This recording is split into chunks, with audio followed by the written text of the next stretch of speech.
Hello everyone, welcome to target for IQ. अब तक हमने 50 क्वेश्चन किए थे बीएससी के। अब हम आगे के क्वेश्चन सोल्व करते हैं जो आने वाली सभी न्यायिक परीक्षाओं के लिए महत्वपूर्ण रहने वाले हैं। चलो शुरू करते हैं। क्वेश्चन नंबर 51 है, भारतीय साक्ष्य अधिनियम के अंतर्गत घटना स्थल से दूर होने का अभियुक्त का कथन सुसंगत होता है। ऑप्शन है धारा 10, ऑप्शन बी है धारा 11 एंड ऑप्शन सी है धारा 9। तो हमें इसका राइट आंसर देखना है। तो हम ऑप्शन डी है धारा 8। तो इसका राइट आंसर होगा धारा 9। ठीक, नेक्स्ट क्वेश्चन है, प्रथा का साक्ष्य निम्न में से किससे स्थापित करने हेतु नहीं दिया जा सकता है। ऑप्शन ए है दीवानी अधिकार, ऑप्शन बी है सुखाधिकार, ऑप्शन सी है प्रथागत अधिकार, ऑप्शन डी है आपराधिक अधिकार। जो दो प्रथा का साक्ष्य का नियम है वो कहाँ नहीं दिया जा सकता, आपराधिक अधिकार में। नेक्स्ट है क्वेश्चन नंबर 53। ये कह रहा है भारतीय साक्ष्य अधिनियम की धारा 14 के अंतर्गत शब्द मानसिक दशा में अंतर्निहित है। ठीक है, तो इसमें क्या अंतर्निहित है। ऑप्शन ए है आशय, बी है हेतु, सी है तैयारी, डी है प्रयास। तो हम आईपीसी में भी पढ़ते हैं, शुरू से पढ़ते हुए आए हैं, मानसिक दशा का मीनिंग होता है, हिंदी रूपांतरण मान लो आशय। तो इसका राइट आंसर होगा आशय।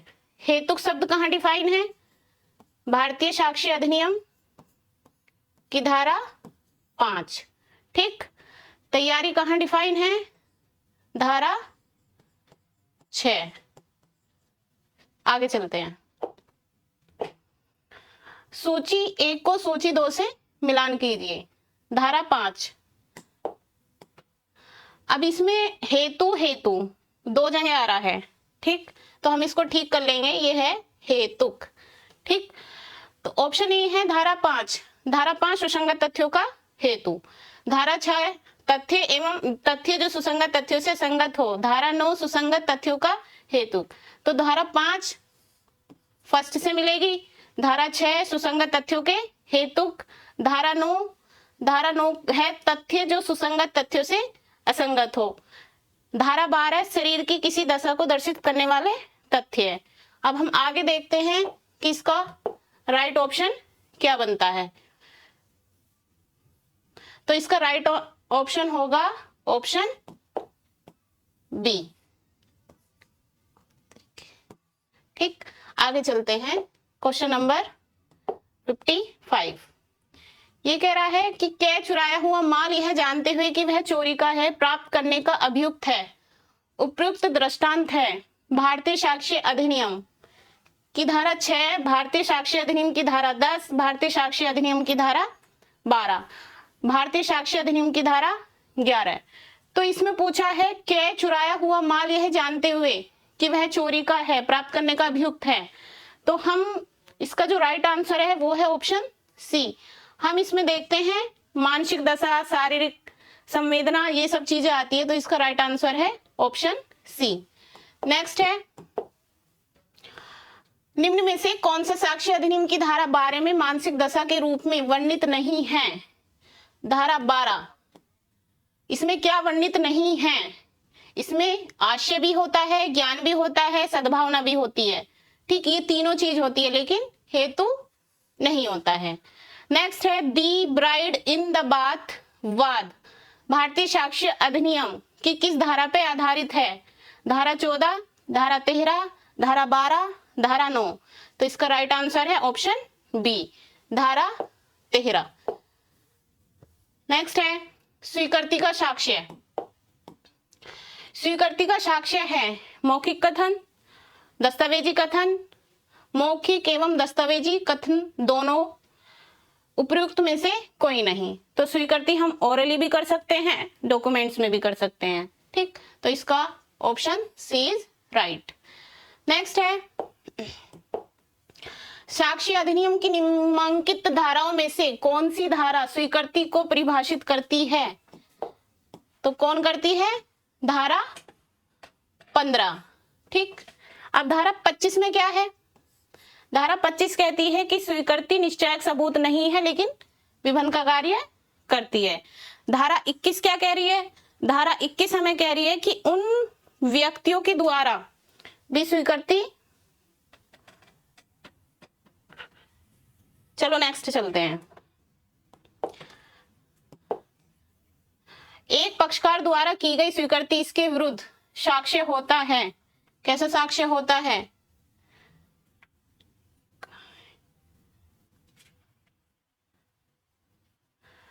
ये है हमारा क्वेश्चन नंबर 60।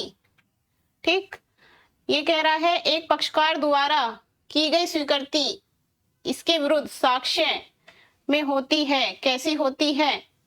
इसका ऑप्शन है, एक सेकेंड,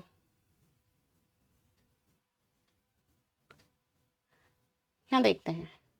ऑप्शन है संपदा में संसर्गिक, ऑप्शन बी है विधि में संसर्गिक, ऑप्शन सी है रक्त में संसर्गिक।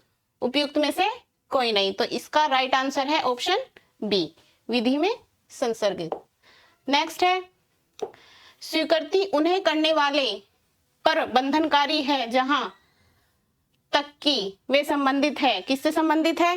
तथ्य से, कानून के पर्सन से, कानून एवं तथ्य के पर्सन से, न तो एक और न ही दो। तो स्वीकृति किसकी होती है? तथ्य की होती है, तो option A is right. Next है क्वेश्चन नंबर 62। स्वीकृति कौन से कथन होते हैं? ऑप्शन ए है जो मौखिक रूप में हो, बी है जो दस्तावेजी रूप में हो, सी है मौखिक, सी है इलेक्ट्रॉनिक रूप में अंतर्विष्ट हो, और डी है उपयुक्त सभी। तो स्वीकृति तीनों के रूप में हो सकती है, तो option D is right answer. Next है क्वेश्चन नंबर 63। ये कह रहा है भारतीय साक्ष्य अधिनियम के अंतर्गत स्वीकृति कौन कर सकता है? ऑप्शन ए है वह व्यक्ति जिससे हित उत्पन्न हुआ है, बी है एक स्वतंत्र व्यक्ति, सी है कार्यवाही से संबंधित गवाह, और डी है न्यायालय। तो इसका राइट आंसर होगा हमारा ए, वह व्यक्ति जिससे हित उत्पन्न हुआ है। नेक्स्ट है सेक्शन 64। एक स्वीकृति स्वीकृतिकर्ता की ओर से उसके पक्ष में तब सुसंगत होती है जब ऐसी स्वीकृति कहाँ होगी? भारतीय साक्ष्य अधिनियम की धारा 16, भारतीय साक्ष्य अधिनियम की धारा 25, भारतीय साक्ष्य अधिनियम की धारा 19, भारतीय साक्ष्य अधिनियम की धारा 18। इसने क्या पूछा है? एक स्वीकृति स्वीकृतकर्ता की ओर से उसके पक्ष में कब सुसंगत होगी? तो इसका राइट आंसर है हमारा सी। ठीक, 25 अभी बताया ही था कि निश्चायक सबूत नहीं होती है। 16 में यह है कि इसके हित प्रतिनिधि भी स्वीकृति कर सकते हैं। नेक्स्ट चलते हैं क्वेश्चन नंबर 65। सामान्य नियम यह है कि स्वीकृति स्वीकृतकर्ता के विरुद्ध साबित की जा सकती है। तो कौन सी धारा में होगी? धारा 15, धारा 16, धारा 19, धारा 26। तो कौन सी धारा में होगी? धारा 19। धारा 15 तो स्वीकृति को डिफाइन करता है, 16 में इसके हित प्रतिनिधि भी स्वीकृति को कर सकते हैं, और सी में है मृत्युकालीन, सेक्शन नंबर 26 में है मृत्युकालीन कथन। नेक्स्ट है क्वेश्चन नंबर 66। एक व्यक्ति अपनी स्वीकृति गठित करने वाला स्वयं का कथन कब साबित कर सकता है, या उसकी ओर से ऐसे कथन को कब साबित किया जा सकता है? ठीक है, ये कह रहा है एक व्यक्ति अपनी स्वीकृति गठित करने वाले स्वयं का कथन कब साबित कर सकता है, या उसकी ओर से ऐसे कथन को कब साबित किया जा सकता है? तो हमारे ऑप्शन है, ऑप्शन ए है जब वह मृत्युकालीन कथन के रूप में सुसंगत है, ऑप्शन बी है जब यह स्वीकृति के रूप में सुसंगत है, ऑप्शन सी है जब यह संस्वीकृति के रूप में सुसंगत है, और डी है जब यह इलेक्ट्रॉनिक अभिलेखीय अंतर्वस्तु के बारे में केवल मौखिक स्वीकृति करता है। तो इसका राइट आंसर है ए, जब यह मृत्युकालीन कथन के रूप में सुसंगत है। नेक्स्ट है इलेक्ट्रॉनिक रिकॉर्डों के विषय वस्तु के बारे में मौखिक स्वीकृति सुसंगत होती है, कब सुसंगत होती है?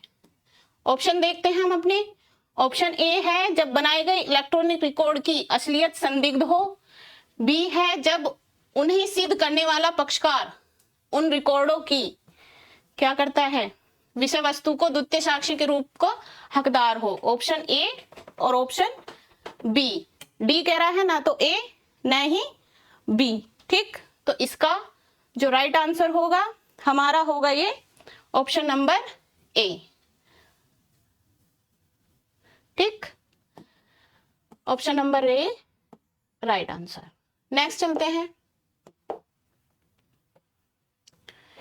नेक्स्ट है बिना प्रतिकूल प्रभाव के की गई संस्वीकृति साक्ष्य में ग्राह्य नहीं होगी। बिना प्रतिकूल प्रभाव के की गई स्वीकृति साक्ष्य में ग्राह्य नहीं होगी। साक्ष्य अधिनियम की कौन सी धारा बताती है? तो कौन सी धारा बताती है? ऑप्शन है हमारे ऑप्शन ए धारा 21 के प्रावधान के कारण, धारा 20 के प्रावधान के कारण, धारा 22 के प्रावधान के कारण या धारा 19 के प्रावधान के कारण। तो इसका राइट आंसर होगा ए, 21 में ये बात बताई गई है। नेक्स्ट है 69, भारतीय साक्ष्य अधिनियम 2023 में निम्न में से कौन सी धारा आपराधिक मामलों से संबंधित नहीं है? ऑप्शन है धारा 21, धारा 21 का तो हमने अभी बताई थी बात, धारा 23, धारा 138 या धारा 47। इसमें कह रहा है कि भारतीय साक्ष्य अधिनियम में निम्न में से कौन सी धारा आपराधिक मामलों से संबंधित नहीं है? तो कौन सी धारा आपराधिक मामलों से संबंधित नहीं है? धारा 21। ठीक है, नेक्स्ट चलते हैं हम क्वेश्चन नंबर 70। ये है बिना किसी पूर्व धारण से जारी किए गए संदेश सुरक्षित होते हैं। ऑप्शन है साक्ष्य कानून की धारा 20 के अंतर्गत, साक्ष्य कानून की धारा 21 के अंतर्गत, साक्ष्य कानून की धारा 22 के अंतर्गत, साक्ष्य कानून की धारा 19 के अंतर्गत। तो इसका राइट आंसर होगा ऑप्शन बी। नेक्स्ट है ग्रामीण महिला दुर्व्यवहार व हमले के भय से ग्राम पंचायत में अपनी सास की हत्या का अपराध स्वीकार करती है। क्या यह संस्वीकृति ग्राह्य होगी? कहाँ ग्राह्य हो सकती है ये?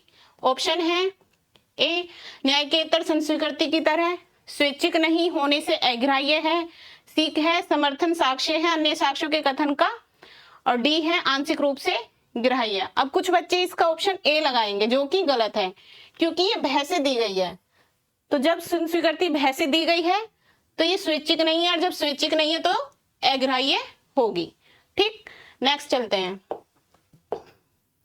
संस्वीकृति की परिभाषा भारतीय साक्ष्य अधिनियम में दी गई है धारा 17 में, धारा 18 में, धारा 19 में, इनमें से कोई नहीं। तो संस्वीकृति शब्द को भारतीय साक्ष्य अधिनियम में कहीं भी परिभाषित नहीं किया है। Option D is right answer.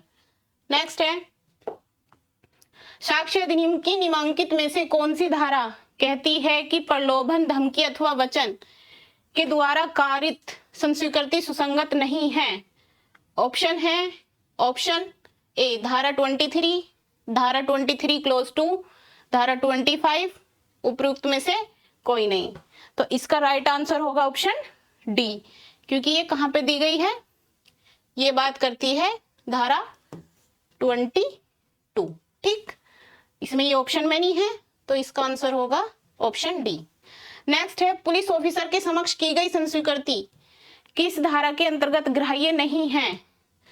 Option A धारा 22, धारा 23, धारा 24, धारा 25। तो इसका राइट आंसर होगा ऑप्शन बी, धारा 23। धारा 22 में हमने बात करी थी धमकी प्रलोभन से की गई संस्वीकृति नहीं मानी जाएगी। धारा 25 यही बताती है कि स्वीकृति जो है निश्चायक सबूत नहीं है। नेक्स्ट चलते हैं पुलिस को की गई संस्वीकृति को ऑप्शन ए है साबित किया जाएगा, साबित नहीं किया जाएगा, संस्वीकृति माना जाएगा या संस्वीकृति नहीं माना जाएगा। तो इसका राइट आंसर है ऑप्शन बी, साबित नहीं किया जाएगा, और ये बात लिखी गई है धारा 23 में। ठीक, आज हमने किए हैं 75 तक हमारे क्वेश्चन हो गए हैं। इससे आगे के हम नेक्स्ट क्लास में करेंगे। Thank you everyone.